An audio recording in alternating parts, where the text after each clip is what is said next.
Hi, I'm Dane Cook, and welcome to the Sarah O'Connell Show. Welcome to the Sarah O'Connell Show. Dane Cook, welcome to the Sarah O'Connell Show. How are you today? I'm feeling fantastic, and I will warn you in advance, I have a 6-month-old puppy, and she might make her debut here on your illustrious podcast. That's very exciting. So I'm going to have to do 2 title cards then if we get a special surprise guest. She would be fine with second positioning on at this point. Okay, that makes sense. So you're opening for the puppy. I will be opening for trust me, if she gets on here, nobody's going to be looking at this face. She's too adorable. You are, of course, a legendary comedian and actor, but when you were a kid, I believe you wanted to be a stuntman. Is that correct? Whoa, okay. You've done some deep dive research. I haven't heard that question posed in a couple of decades. I really remember, I haven't even thought about this in so long. So when I was in maybe like elementary school, I would pile leaves up under trees, climb way too high, jump down into them at risk of breaking or bruising. I was always trying to figure out how to do backflips like off a couch or and I would watch movies or things that involved Evel Knievel, or movies like Smokey and the Bandit and think, who's the guy that jumped I could tell it wasn't Burt Reynolds in certain moments. You could see it was a guy with like a taped on, duct taped mustache.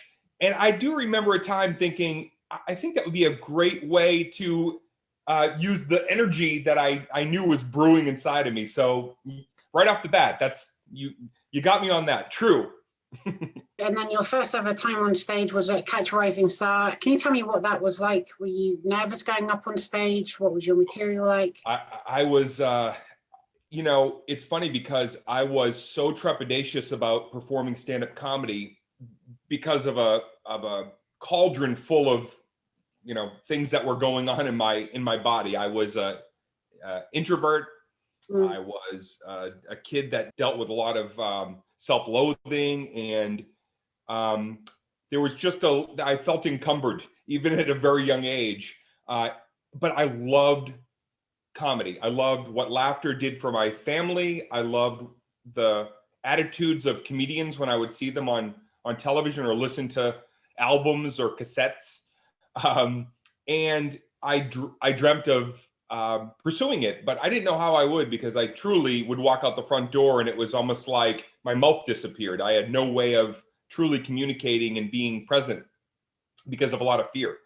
But I would go to Catch Rising Star to watch the comedians that did have the balls to get up there and give it a shot. So the third time that I went, what happened was the host would read off a list of names of people that signed up from the previous week.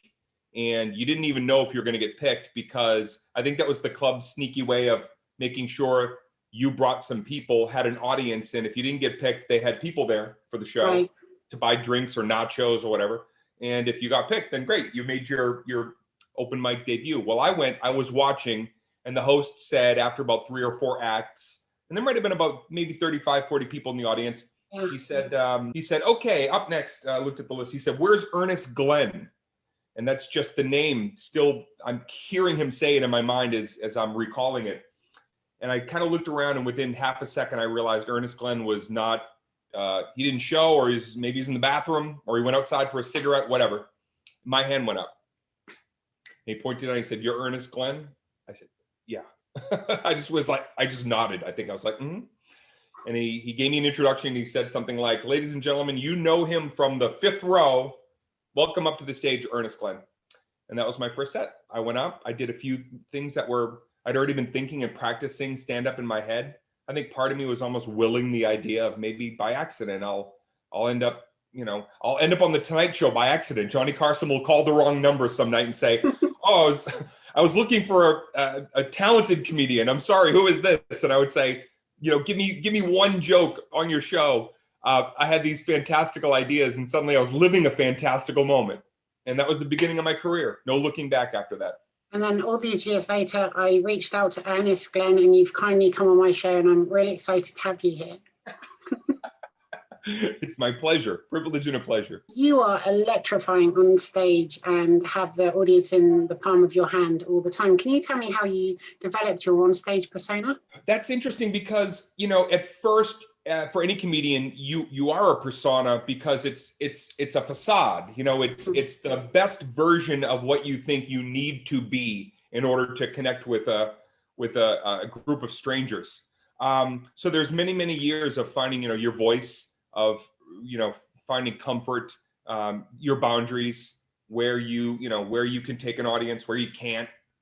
And I think that for me, I was fortunate in one regard, is that the one thing I fumbled into immediately was I love physicality, and I was adding that into whatever it was that any story I was telling, there was going to be, if I was talking about a guy that I met at the bus stop, my shoulders would slump and suddenly I'm the guy who's like, hey, can you lend me some money? You know, it just, that came a bit natural, embodying other people. I think I spent so much time as a shy kid observing that I felt comfortable doing that. So out of the gate, I had that going for me.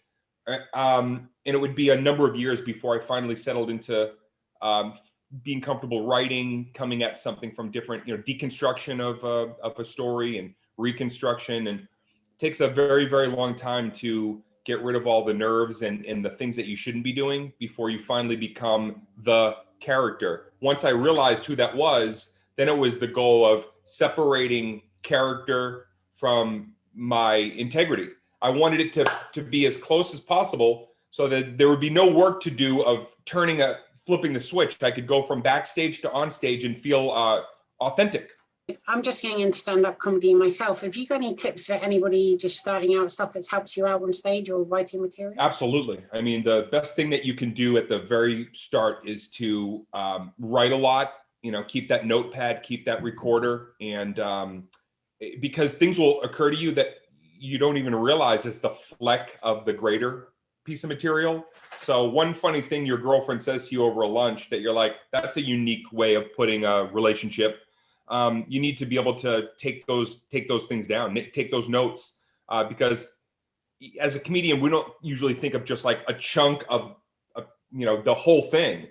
You live separate little pieces, and then it finally is like, it will find its way through practice, through stage time, and have fun. I know it sounds so like kind of like a boring, that seems like, but in this case, no, really. If you're not having fun, then the audience, they disconnect from you. They feel your nerves. They feel your, you know, maybe your they sense that you're not, you know, effervescent in that moment because of a number of reasons. But you want that, and the audience wants that for you. That's really good advice. And so in 1993, you were in a sketch and improv group, and you performed at the Boston Garden, and it was kind of like a music concert lineup, and you were in the middle of some huge acts. And I understand that the audience started throwing shoes at you and lighters. Do you consider that the worst gig you've ever done? And how do you find it in yourself to come back from that when you're literally being pelleted with people's clothes? Yeah, I was in a sketch comedy group, and we were given the opportunity to play a show at the Boston Garden with a number of musical acts, Fish, other bands that were pretty popular at the time. I think the Spin Doctors. And so comedy doesn't normally jive in that, especially in a large audience like that. But they gave us an opportunity to do it, and it just went so belly up. As far as like, yes, bad gigs, like hell gigs, as we call them in comedy, it was the ultimate. But I also don't think that, I think everything was kind of smooth sailing until that. And that was more the reality of the road ahead, which is there's gonna be a lot of moments where you hit the wall, and it's, you know, this is where the circle of life starts happening with the two pups. They want the same toy. There's 5 things down there, but they have the same goal in mind. But anyway, from that gig and from a collapse like that, you can only get better. You know, you can only, you know, and you can look back on those things and actually find a lot of humor. And you know, and trust me, we still bust each other's chops about how badly that went for us. But it's all, you know, par for the course when you're a performer. There's going to be big ups and big downs. You famously built your audience, your fan base on MySpace, and you used to stay behind after gigs and speak to people, and you'd reply to everyone's emails, and you rose to fame really quickly. How did you cope with that change? Well, actually, I did not rise to fame very quickly. I think people feel like they saw it as kind of an overnight thing, but truly from maybe around 1996, when I first was getting on like AOL Instant Messenger and early versions of forums that used to be like a big thing, is, you know, and it was a slow burn for many years until social networking, you know, MySpace and Friendster, once those things really started to become, you know, mainstream. So for me, behind the scenes, it was a good like 7 or 8 years of fan interaction before it really started to go, like the numbers started to, you know, really climb very, very quickly at that point. But it was all in this chair. I mean, really, a lot of it started in a little apartment I lived here in LA, right around 97, 98. I had nothing in the apartment but a lot of cereal to eat. And then I bought a chair. Why did I buy a chair before a new car or something else that I needed? Because I made it my mission statement that I was going to be sitting comfortably and I was going to be speaking and trying to get elected for comedy president that year, through the digital handshake that I was seeing was, that I was transfixed by. I was truly like, I would get so excited when someone from anywhere else, it could be across town, would write me and say, "You do stand-up comedy? You know, can I hear it? Where?" Or somebody saying, "I just saw you in Texas. I can't believe you're on here. I saw on your website that you have a AOL Instant Messenger." Every single person, it was like, oh, another maybe fan, another, and I one at a time, listened to people and also learned about what they felt about me. It was a great way to, it was almost like a think tank where I could say like, am I really entertaining you? I want to know, I want to get better. What felt right? And even some of the people that had ideas that were not something that I would have implemented, it was just fantastic to hear perception from fans and other people. It was a beautiful era. I loved it, and I'm kind of reveling in it again. I know we'll get there later, but in this chair, many nights sleeping in it, falling asleep here, eating cereal, and looking at this potential opportunity to create a different stage that wasn't live right here with people. It must be mind-blowing for you to think back of all the stuff you've done in that chair, and now you're on the Sarah O'Connell show as well. Yeah. It's like, recently I realized I might have to get rid of it only because it's on its last wheel. But it's an incredible thing. And I implore people, like, whatever it is that you're building, create a little office type space. Can be just one great place that you like to sit with, the things that make you feel good around you. I had a couple action figures on the table. I had, my favorite, I went to like a Rite Aid. I got myself a cool cup, just this cool, and I had my little office, my little setup. It was about this big with my IBM ThinkPad computer and a chair that I could sit in for more than 10 minutes without having to go, oh, I got to get up and move. I didn't want to get up and move around. I wanted to figure it out right here. I love that. And so your comedy albums went double platinum. You're the highest rated comedy album on Billboard since Steve Martin. What would you attribute to that success? Why is it so hard for comedians to do what you did? Sure. Because I think as a researcher, I saw what was missing as opposed to what I could contribute. I think there's some times in a career or in whatever somebody's building up, you can contribute something, but there might be 10 other people that are like-minded contributing a similar product. But if you know what's missing, then you can infiltrate that. And I knew what was missing. What was missing was sexiness in terms of a beautiful product, not sexiness in terms, I wanted, if I could feel like a cool dude, great.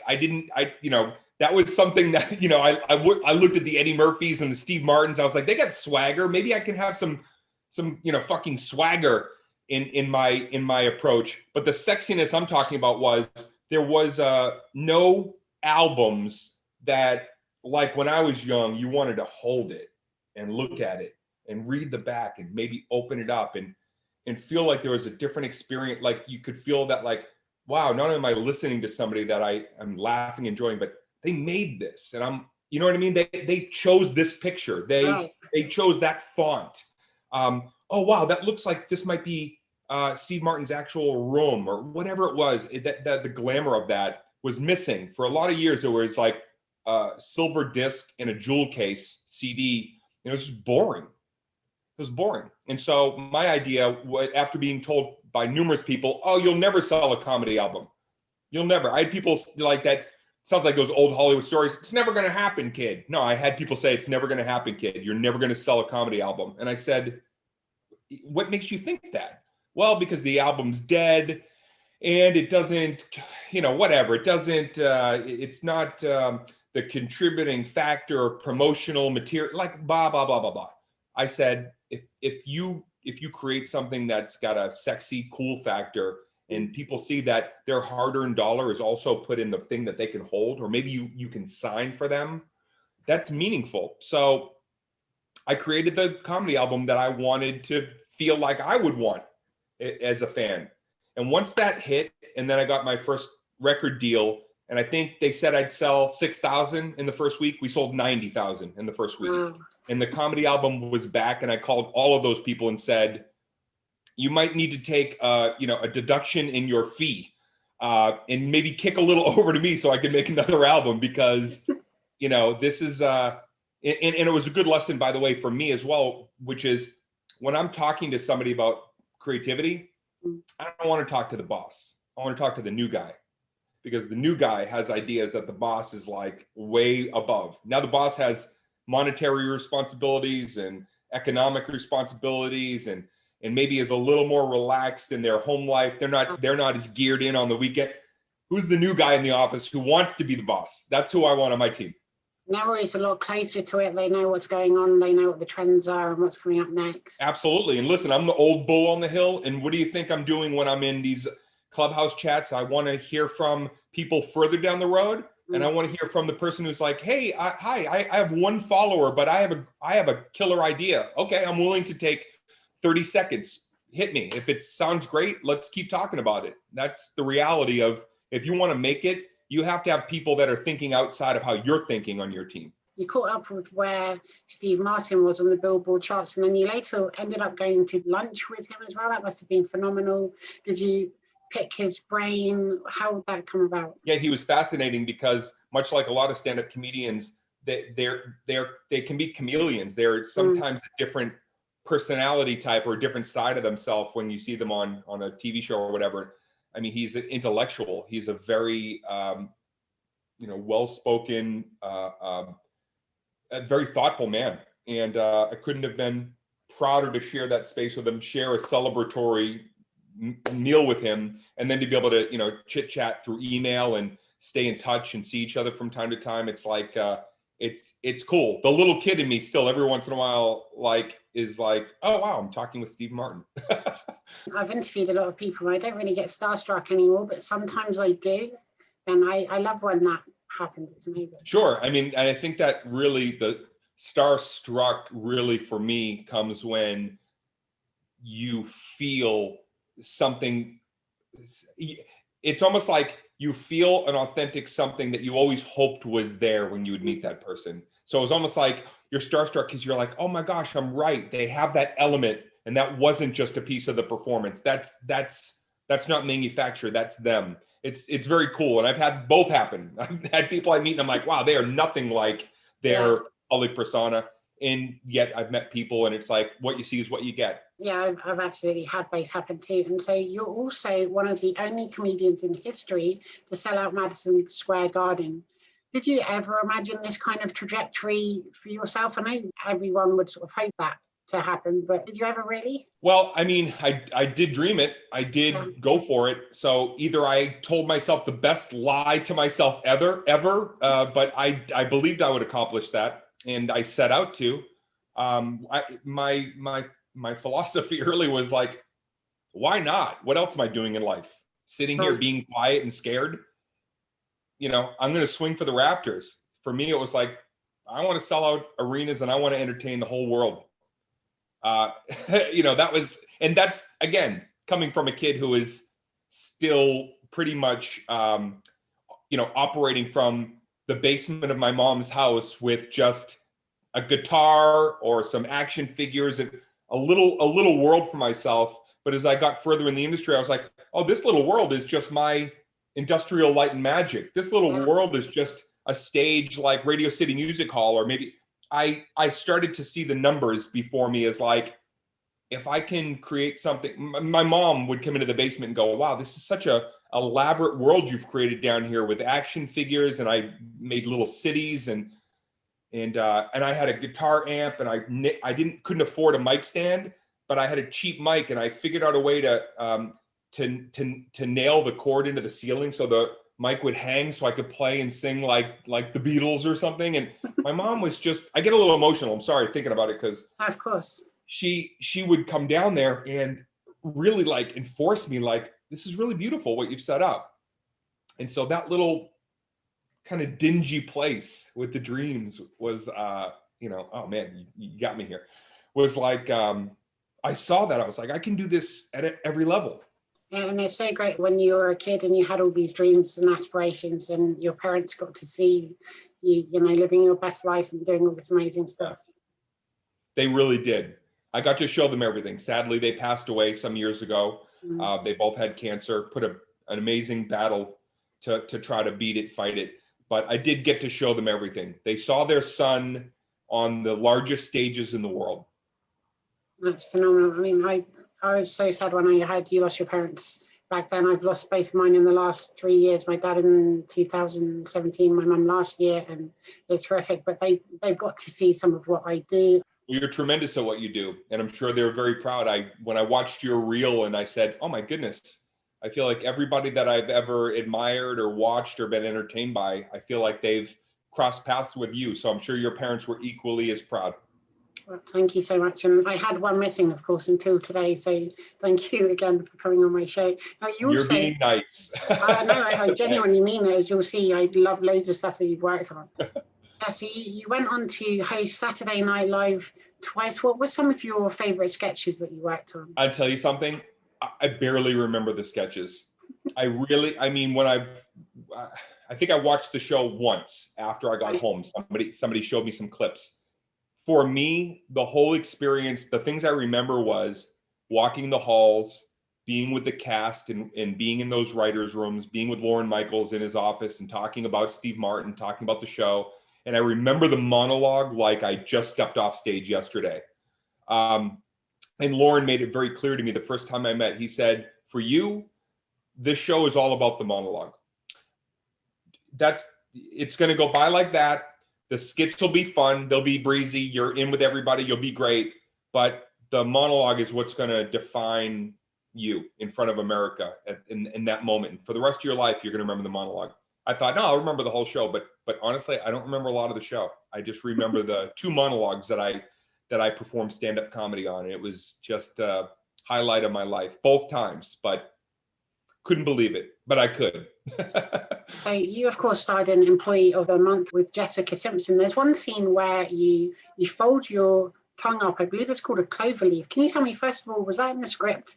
Did you improv that? And obviously, can you still do it? It was not in the script. I think we were just trying to find some things that were charming, that, ways that I could try to incite some more moments with Jessica and vice versa. You're always, that's the great thing about a film. If you're working with people that are spirited, then you're going to find ways to even off script incite real genuine reactions. I could do that ever since I was a little kid. My mom and I would always do those weird little things with her, and she would say, can you flip it? Can you do this? Can you? And I always said, oh, maybe I'll use that someday. And it ended up, I didn't know if they'd even edit it in there. I just remember when I finally saw the movie, I was like, oh shoot, okay, my little tongue gag is in the film. And then you, in a complete departure, went on to star in a psychological thriller, Mr. Brooks, with Kevin Costner, Demi Moore. What were they like to work with, and did they impart any knowledge on you about acting while you were on set with them? Yes, yeah. And Mr. Brooks came to me while I was filming Employee of the Month. I was actually, the day that I was wearing my pink baseball outfit and my super club hat from the baseball scene, I ran into my trailer, was told I had a phone call, ran to that, and it was Kevin Costner and the team saying, we want you to, so I was in the baseball outfit when I learned I got Mr. Brooks. The first thing I'll say is, I mean, Kevin Costner, I could probably write a book about working with him and everything that I learned from him, both from a technical aspect and just a humanity aspect. And I mean, the guy is the real deal, you know, he is the genuine article. And so learned a lot, and he positioned me to win, which was just, I adore him for that. Demi Moore, I could not believe the amount of research and prep that she put into the backstory of her character, and the flex, the things that she wanted to incite from an audience watching based on how she interpreted the material. And then William Hurt, who was the figure of, Kevin Costner's character's imagination, and seeing his ease of performance, and yet like how intense he could be, but how quickly he could transition into that. It was a master class. I mean, they invited me to be an equal, and anything I do in life, when I get into it, I'm no longer pie-eyed and like so in awe. I'm there to meet a moment. So once I was there and on that set and I was eye to eye with them, this stuff all went out the door. I came to deliver, and I had my research and my tools in the arsenal, but being able to sit back on between scenes or watch how they operated was a masterclass. It's obviously a really dark film. Did you do anything special to prepare, or just browse social media for 5 minutes? Browse social media for 3 minutes if you want to prepare for a deviant kind of role. Well, for me, I came up Employee of the Month. I was in pretty good shape, and I always like to, it's easy in stand-up comedy to flip your schedule, and suddenly you're eating late at night and you're not taking the best care of yourself. And but I lived the opposite. I always wanted to come back from the road and have other comics go, how the fuck do you look better? How are you in better shape? So the goal there was to leave Employee of the Month, and I wanted to gain 20 pounds as quickly as humanly possible. So what I did was, when I got to Shreveport, Louisiana, and even before, I discovered a place that became my new treasure of eating, which was Chick-fil-A. And I'd never had Chick-fil-A, and it wasn't anywhere else in the country until I got to Louisiana. I ate Chick-fil-A nuggets and sauce, 2 sandwiches with Polynesian sauce, extra mayo, waffle fries, pretty much every day for 2 weeks, until I had an epic gut. I was trying to get dad bod at whatever, like 34 or 35. Now it comes a little too easy, but the dad bod part. But back then, that was what I did. Is I did not want to look. There was no vanity. I didn't even want a lot of makeup on. I have some scarring from when I was a kid from acne. I wanted the lights to hit me and make me look a little creepy. So, and talk about a moment where I went from being that kid who was so scared and so like afraid to show who I was, because I was self-loathing. I had cystic acne when there was a lot of things that I just didn't like about myself. And now here I was saying, no, I don't want to look good. I want to look wretched. I want to look, greasy, and I don't wash my hair. I don't think I showered for like a week leading up to it. And I was proud of myself that I could forever on a film screen, or where you could watch it go, you could say, oh, you look like shit. And I could say, oh, thank you. Yeah, I've also recently put on 20 pounds in preparation for a role. I just don't know what the role is yet, but I know that I'm ready for it. I've had that happen. I've gained weight for something that then they call and go, sorry, it's canceled. And it's like, okay, I was a working actor yesterday gaining weight for a role, and today I'm just husky. And good luck, Chuck. There's loads of amazing physical comedy. You're in there, of course, with Jessica Alba. Did you sustain many injuries? I believe during a sex scene, you fell towards the bed and both chipped your teeth. Oh yeah, we did. Yeah, that's right. We did a scene where she jumped into my arms, and then we went against the wall. The director was like, it's a passionate, you're finally having this moment where you can, revel in this intimate moment. And we just got too excited on the third take. I picked her up, and when we went into the wall, her head bounced, and our faces just smashed. Oh, it hurt. And yeah, she ended up chipping her tooth, and we had to stop, and she had to go get like something temporary on there. And it was a disaster. And when you watch the scene, I think that's the take that they use. It really, still, you can see us smash. That kind of face smash, not the other one is pantomime, but the face smash was real. It's like in Mission Impossible, where they always keep in the scene where Tom Cruise actually breaks his leg. That's right, because what better performance than real? When he hits that building, why would you use the take of him pretending that he's straining when the man just really busted some bone and ripped some muscle? Exactly. Now, can you tell me what is the worst thing a fan has ever asked you to sign? The worst thing. The worst thing that a fan has ever asked me to sign, I don't really, nothing that was like, the one thing that did happen one time was I was doing colleges way back, and sometimes girls would get excited and they come up and they kind of like hold their shirt or, pull their shirt down a little bit. I'd sign the top. I felt like a rock star, like, it was like some 80s, like, and I'd sign it. I'm in front of everybody. Everybody's there and everybody's hooping and hollering and like, cause you're signing a boobie. And then a guy walked up to the table and I'm talking and there's 1,000 people in line and we're waving and pictures. And I look down and let's just say the opposite of a boob was on the table. And I signed it.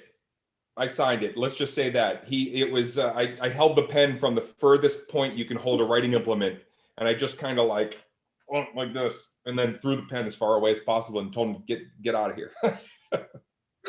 Now, down in real life, you performed some songs. There was Let My Love Open the Door and Ruthie Pigface Draper. Have you ever considered releasing any music? I have, actually. I've released a couple of songs over the years. One that I wrote that my mom just really loved. She loved when I did musical theater. She loved when I, sang. And I love music. I played guitar since I was a kid. There's probably another lane or another alternate dimension where maybe like comedy, I really leaned into the singing. I think more than being a good singer or a great singer, I just thought I could be a good front man or somebody that had attitude. But it isn't to say that I wouldn't. It's funny. I just talked to somebody about a potential, Broadway play. I did Mel Brooks, the producers out here at the Hollywood Bowl a few years back with Susan Stroman directing. So I am a song and dance man. I love to hold a tune. And if it comes along, then maybe. Because you're a very good dancer too. And my best friend's girl with Kate Hudson, there's that prom scene. Was that improvised or was that choreographed? Oh, I think it was choreographed just because they didn't really know how the camera should frame me. So I kind of told the director it'll be something like this, but certainly that was supposed to be an impromptu moment for the character to Kate's character. So certainly not. We didn't bring Paula Abdul in to to figure out the entire step ball change of it all, but it was conceived. Now, you went through a difficult period too. Do you think people will inevitably just attack those that are at the height of their success? And do you think they also will lose sight of the fact that these people are still people? I think that, people are just wired sometimes to want to go after somebody and take them down some pegs. I think that in some regard, we've all done it. Not everybody does it blatantly, or like, I would never log into a website and write someone down, but there are people that want to do that for whatever reason. They're wired in a way that's their need, their want. That's how they feel ways to connect with people through. I guess you'd say, oh, it seems like just a negative way to, but no. I've talked to people who've written comments that are like just unsettling and just mean spirited. And sometimes I've actually talked to people. I've reached out to people like, why? And it's interesting. People just have very interesting philosophies and why they do what they do.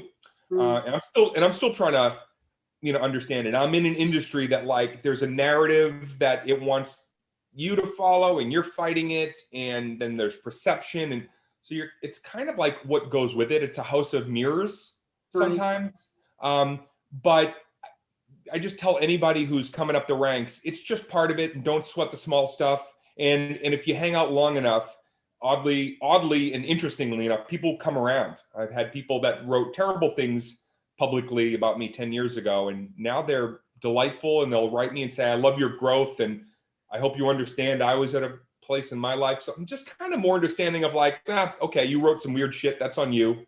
That's not about me.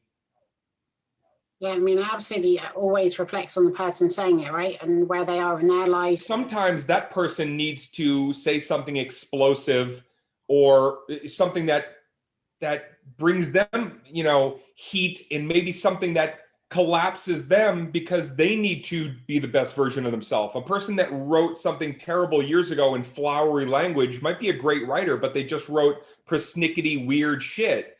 Maybe they needed to be that person to hone in on the great part of what they do, and then maybe they have empathy because earlier in their life they were like, man, I was kind of an asshole. But I don't know, not everybody can get past that or be enlightened by their own missteps, but sometimes they are and do, and I'm more open and available for that part of the journey. That's so great. You starred in Answers to Nothing, an ensemble movie where you played a therapist having an affair. I think that the best comedic actors always excel in drama, and I think you've absolutely done that. I think that was a great spotlight of what you're capable of. Oh, thank you. That came at a very tough time for me. That movie came along. I didn't even think I would be emotionally ready to do that film. It was coming off of that whole era, my parents being sick, and I went through a real tumultuous heartbreak, betrayal with my brother. And I remember showing up. I remember looking at the first day of filming, and I remember seeing myself and saying, man, I look sad. I really do. And not because the character was supposed to have a heaviness. He did. But I just remember being almost freaked out, but being like, man, I feel like my light's gone out. And maybe I'll use that for the role to the best of my ability. But it was a little scary to see myself. I guess I acknowledged how broken I was just by seeing who I can't even watch that movie now.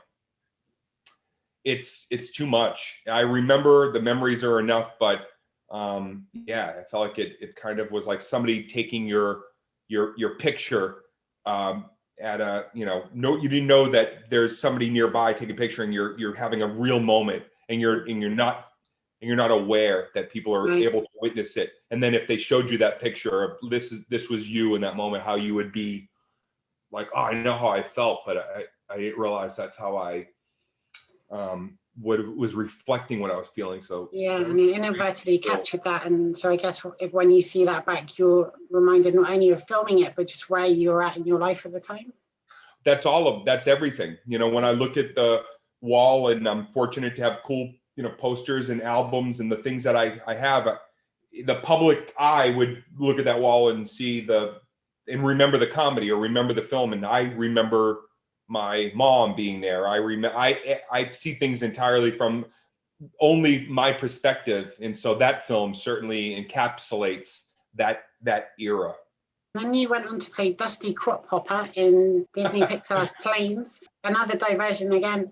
You are, of course, on stage or in film, you're so full of energy and animated yourself. Was it difficult then just to channel your entire performance into your voice? Well, it was a little tricky only because the first film, the first Planes, when John Lasseter asked me to jump on board, I was replacing an actor who they'd actually already animated some of the early frames. So they had to then go in and change some of they changed the eyes. They added some of what kind of like how my eyebrows move.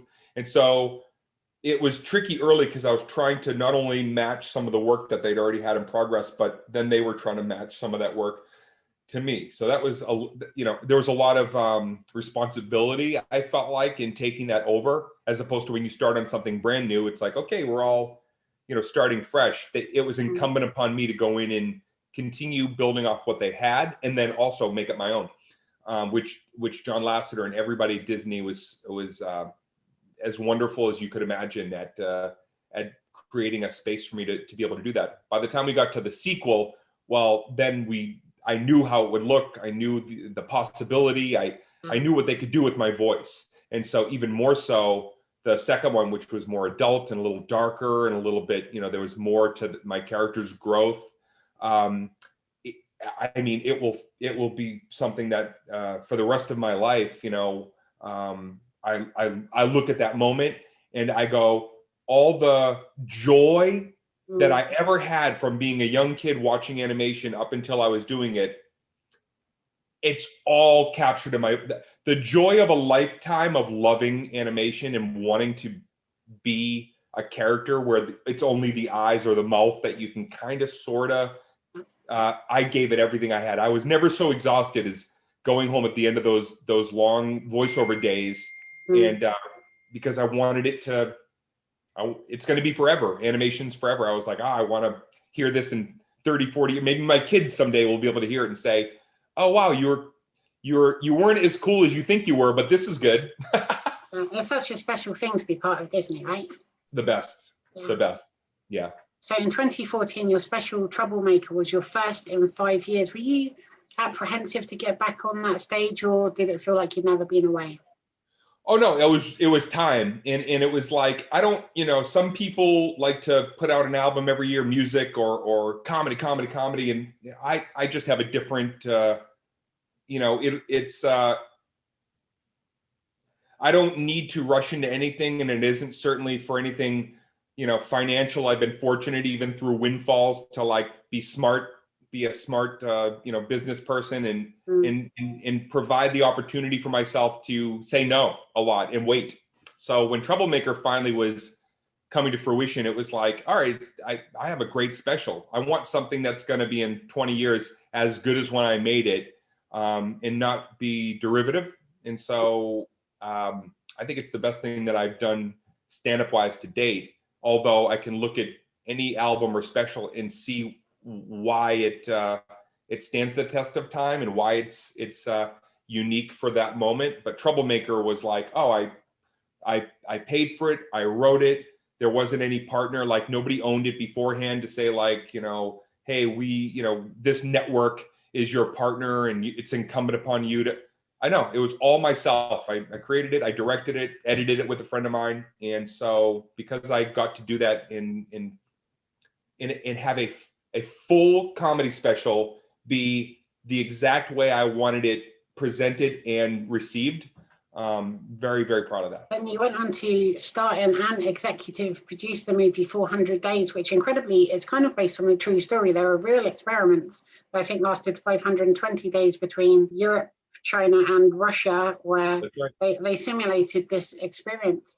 What I'd like to ask you though is, what's your interpretation of the ending? Was it real or an experiment? Because I need closure. It depends on the day. It depends on people ask me sometimes, where's Dvorak?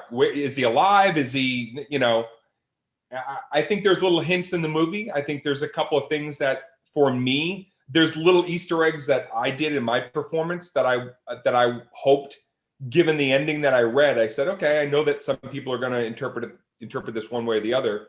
Here are the things that I want to do that if somebody really digs deep and connects 2 and 2, they might go, I think that he's alive and I think it was a simulation, but it's really up for your interpretation. But I think I know the true answer. I mean, I've talked about it with the director, but that's for him to share. That's not for me to share. I was just the hired guy. I just hit my mark and said the lines. Intriguing. And so I hadn't seen this movie until recently, but American Exit blew me away. You're phenomenal in that movie, and I highly recommend everyone sees it as a road trip. That I wasn't expecting all the stuff that happened in those humor and those heartfelt moments and action too. What was it like to work on? Well, American Exit, for people that are saying I didn't catch that, it was released right before, about a year before COVID, and came to me in a really unique way, an independent movie with Levi Miller, who plays my son. And I really knew that we were making something that was small and special.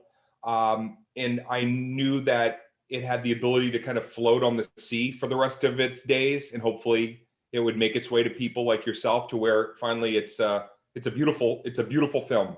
It's got an incredible message.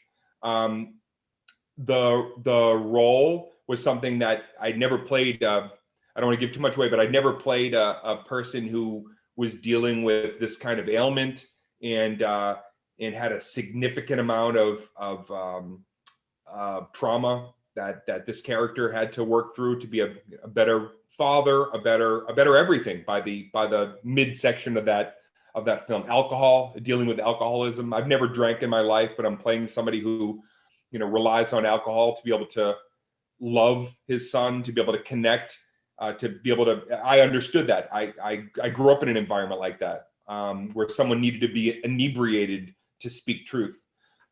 So for me, it's a continuation of something like a Mr. Brooks or a Dan in Real Life, where it shows vulnerability and it shows just different colors from stand-up, different, the dark corners that sometimes I want to be able to put into performance, in stand-up or in film. So very proud of it. And if people haven't seen it, then I think you'd enjoy it, especially if you like psychological thriller in that space. It's pretty gritty. And Levi Miller is just a tremendous young actor, and very proud of him and to have worked with him.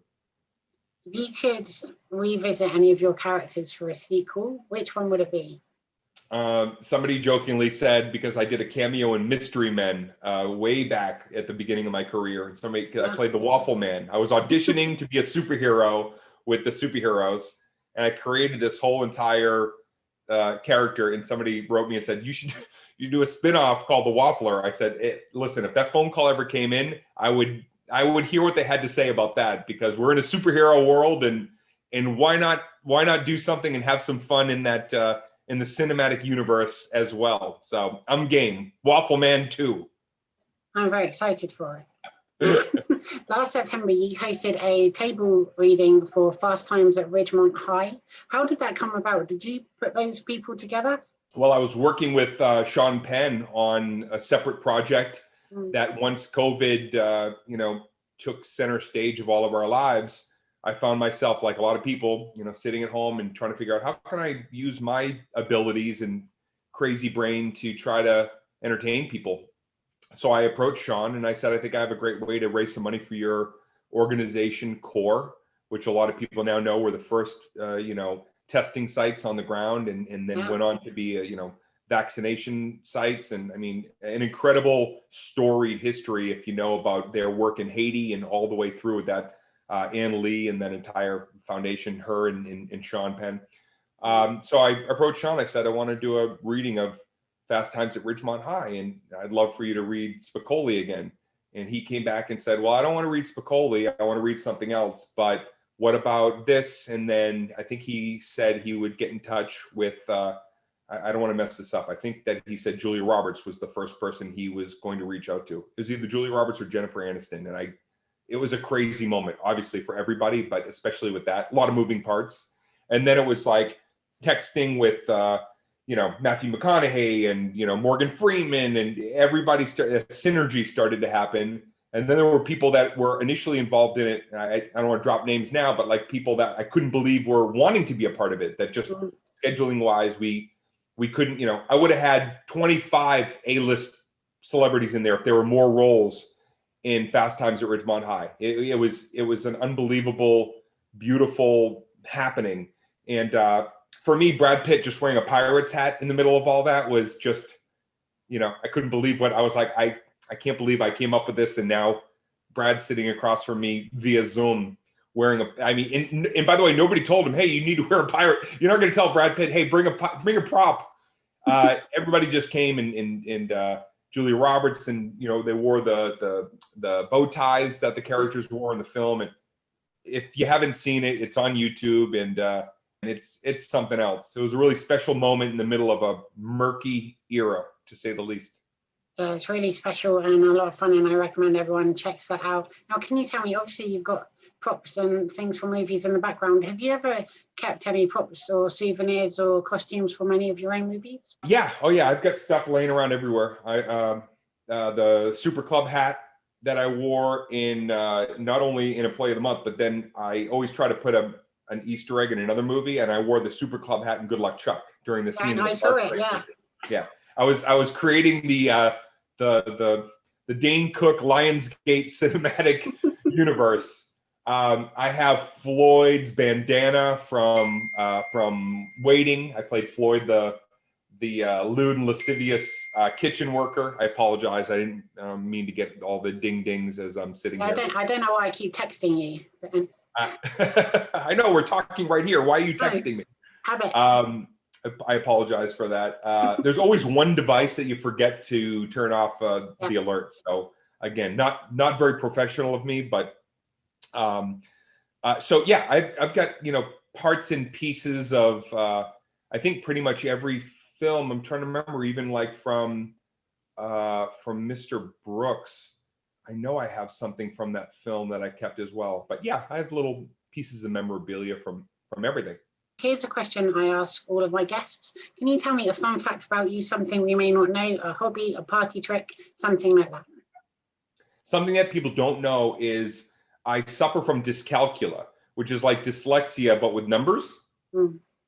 So my entire life has always been a bit of a strange, some days it's really, really like tough. In other days, like it's pretty manageable. But for the most part, like when I was a kid, if you gave me your phone number, you would say, okay, call me later. We were in the same area code. It was just I'm actually counting how many numbers are in a phone number. That's how my brain works. I had to remind myself that it's 4, 5, 7 numbers. See, it's weird. It's like, and you would say, oh, my phone number is 617-1111. And by the time you got to the 11, I was already like questioning, was it 617? I don't remember. So numbers have always just kind of dissipated from my mind. And that's always been something that anything numbers wise, I have to add musicality to it. So yeah, there's always like, music is tied to numbers with me. In 2019, you sold out Radio City Music Hall, and then the following year, you went on to have your Tell It Like It Is tour. Is that something that you're planning to continue when things open up? Are you going to record it? Are you working on something else now? Oh yeah, again, Sarah, you are good. You've got the whole, I don't know who you talk to, but you got my entire, you're reading my diary, lady. Just me. Yes, it's just you. I need staff. Yeah, the Tell It Like It Is tour was great, amazing tour through end of 18 into all of 19. And then I was going to film the special last July. And of course, that wasn't going to happen. So now we've pinned a couple of new dates for this year. Tickets are going to go on sale in about a month. So I don't want to say the dates or the venue quite yet, just in case. And so by the end of the year, I should have my next special filmed, edited, and ready to go, as well as a book that I've finished over the last couple of years, about 30 years now in stand-up. Really an adventure story, because there's unbelievable high moments that were rare air that not a lot of people know about when you hit that level of success. And then some of the, deep abyss, tough moments. So it's personal philosophy. I think in some ways it's, it's a memoir, but it's also funny and a bit heartbreaking, but funnier than heartbreaking. I'm very much looking forward to reading it. I primarily read autobiographies of comedians anyway, so I'm really looking forward to that. Do you have a favorite? Steve Martin, Born Standing Up. Yeah, my favorite and my favorite title. The moment I heard that title, I said, man, that is a Steve Martin title that I don't think you can top that title as a stand-up. I don't think there'll be, I'm trying to come up with a great title. Born Standing Up, that speaks to me. As a matter of fact, it's right behind me on the shelf with something really lovely that Steve wrote inside. And it says, he wrote, just replace my name with yours, and this is your story as well. Well, that's going to save you a lot of time writing your book if you just literally do that, because you've got permission. I could just take that and just cross it out. It was that talk about a moment of like when he sent me that book, and I was in my office right here. I opened it up and saw that lovely sentiment that he put, but it was me remembering as he was sharing his beautiful moment, and including me in it in a little way, and saying, I remember all the people that said I'd never have a comedy album that was up there with Steve Martin. And the world works in very strange and interesting ways, but it doesn't work at all if you don't just go for it. I completely agree. But you also returning to the Laugh Factory for the opening night. I've been watching their live streams, which has been great for me because it means I've been able to watch comedy in other countries. But are you excited to get back on that stage? I can't wait. I need it. I mean, I've missed it for many, many months. I appreciated the time that I got to develop other interests and irons in the fire, and I got to be a better friend for people that needed me when sometimes I get, so hell-bent on my own finish line moments. So I'm coming out of the year with a lot of enthusiasm, and I am more than ready and over the moon excited to get back on that stage and then to just get back out and entertain people. That's all I want to be doing. What have you been doing in your spare time? I know you used to make a lot of references to video games. Are you still into them? What do you do when you're not working? Yeah, that's probably my side hustle is, and it's not even for money. I'm just playing, I don't have a Twitch or anything. I should. Some people say I should because I like to, I'm a competitor. So that's like my golf. I don't golf, but that's my thing. I have a competitive spirit. So the one thing during COVID is I could get on there and play some Battle Royale, play some Warzone. And it was that thing that I needed to, I'm a chess player. I just love figuring out a better way to try to win. And with games, it's always, right? It's always a different group it's always different players trying to all do the same thing, be the best. So yeah, that's my speed. I'm a gamer. And can you tell me, are there any TV shows or movie franchises you'd love to be a part of? There's a lot. I mean, honestly, it's, that's the thing about a career. Once you're set in motion, if you're giving it the love and attention, then it kind of pulls you along. And yet you're always kind of looking out the passenger window or driver's window saying like, oh, I wouldn't mind traveling in that lane for a bit. Even rather recently, I've had some really exciting people reach out very, very recently and say, would you like to be a part of, this genre? Or I had somebody reach out and would you consider coming back to Broadway? And would you want to do theater, which I miss. I almost did a play with Neil LaBute about 7 or 8 years ago in New York. Unfortunately, right before we started our rehearsals, it fell apart. But yeah, there's a lot. I mean, I'm a big, I've got a big imagination, bold ideas. So when somebody says, hey, you want to kick it in our sandbox? I'm ready to do that. But I'm also very, very, I'm a realist and understand that you can't do everything. You can't always just jump into other arenas. You have to earn that. You have to earn that. You have to earn the moment, and you have to hope that somebody who's like-minded, but in their unique spot, like you are, is tuned into your frequency. And when the Kevin Costners of the world, when that happens, and and it came out of the blue, here's this moment where suddenly I'm a comedian doing a silly comedy, right? I'm not thinking anybody would think of me in that other serious way. Right. When I wanted to emulate guys like Robin Williams or Steve Martin and do things like a Good Will Hunting or Jim Carrey and Eternal Sunshine on a Spotless Mind or something dark or you hope that somebody will see that you come to work regardless of the material. So we'll see. I think I got a good feeling. There's been a good energy lately. Some interesting people are reaching out. So yeah, you might see me in some wild new universes very, very shortly. I've been a fan of your movies and your comedy for years and just seen everything when it came out anyway. But in the last few weeks, I've had a condensed Dane Cookathon and watched comedies and dramas and thrillers and action all together. And you've got tremendous range. And I'm really excited to see what you're going to be cooking up next. Thank you. I think that it all comes down to if you can work with great people that make you look better and pull something out of you, then I will meet those. If those opportunities come, then yes, I'll be risk taking and swashbuckling, and yet I'll probably find myself in between days off finding a stage to get some laughs. And so my final question: have you got any messages for people watching the Sarah O'Connell Show and your fans around the world? Well, I think that first and foremost, Sarah is a very genuine human being. It pierces through, even through the sometimes benign internet texting or DMing. You can just feel sometimes heart and soul when you when you, even in a brief messaging back and forth, and I get a lot of messages all the time. And yet yours really spoke to me. And once I did my homework and saw what you do and your passion and the reactions that you incite, I couldn't help but smile when I watched the reel and some of the other interviews, and it made me say, well, that's the kind of people I want to be around. So now I'm a part of your journey. You're a part of mine. And I would say to anybody, show Sarah some support in her tremendous ventures that are upcoming, and throw me some support. And maybe we'll be doing this from time to time and talking about the new stuff, Sarah.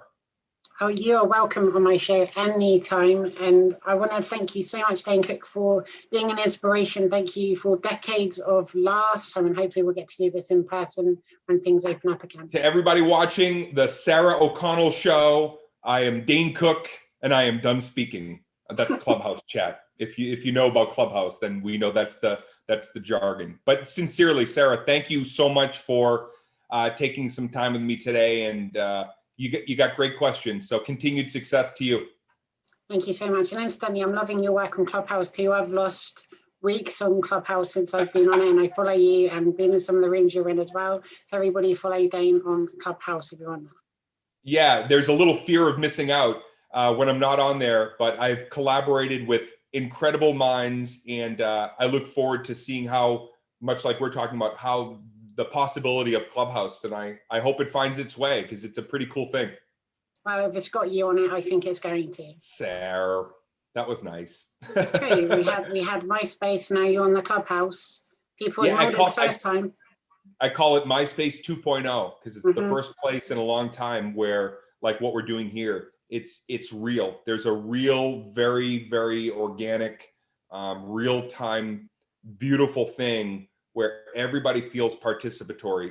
And so for that, I hope that we can continue to protect it, and that that it grows and finds its way. Dane Cook, thank you again for coming on my show, and thank you to everybody watching at home. Be sure to share, subscribe, give this video a big thumbs up, and leave lots of lovely comments. I'll see you all again soon for another episode of the Sarah O'Connell Show.